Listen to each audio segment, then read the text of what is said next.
Ερχόμαστε ακόμα σε ένα μεγάλο ζήτημα που αφορά τις Κυκλάδες και την Άξο. Είναι το ζήτημα του τουρισμού. Πολλοί έχουν πιστέψει ότι αυτές οι κυβερνήσεις που πέρασαν, ιδίως οι μνημονιακές, ενδιαφέρονται για τον τουρισμό. Αν το δει κανείς αυτό προσεκτικά το ζήτημα, θα καταλάβει ότι αυτές οι κυβερνήσεις και ιδίως οι μνημονιακές, για το μόνο που δεν ενδιαφέρονται είναι για τον τουρισμό των πολλών.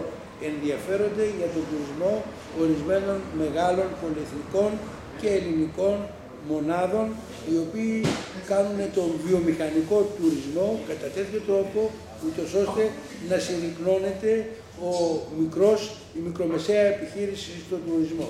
Ο τουρισμός δεν μπορεί να είναι από μόνος του η βαριά βιομηχανία των Κυκλάδων.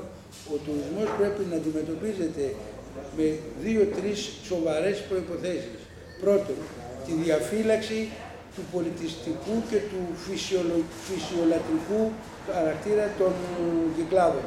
Η ομορφιά των Κυκλάδων φέρνει τους τουρίστες. Δεν είναι άνευ σημασία. Η καταστροφή του φυσικού περιβάλλοντος κάποια στιγμή θα διώξει και τους τουρίστες. Ένα επίσης πράγμα που πρέπει να δούμε είναι ότι στον τουρισμό έχουν προαναγγείλει η μνημονιακή αυτή κυβέρνηση ότι θα αυξήσει τον ΦΠΑ στα νησιά και στις τουριστικές μονάδες. Αυτό βέβαια, αν γίνει, θα οδηγήσει σε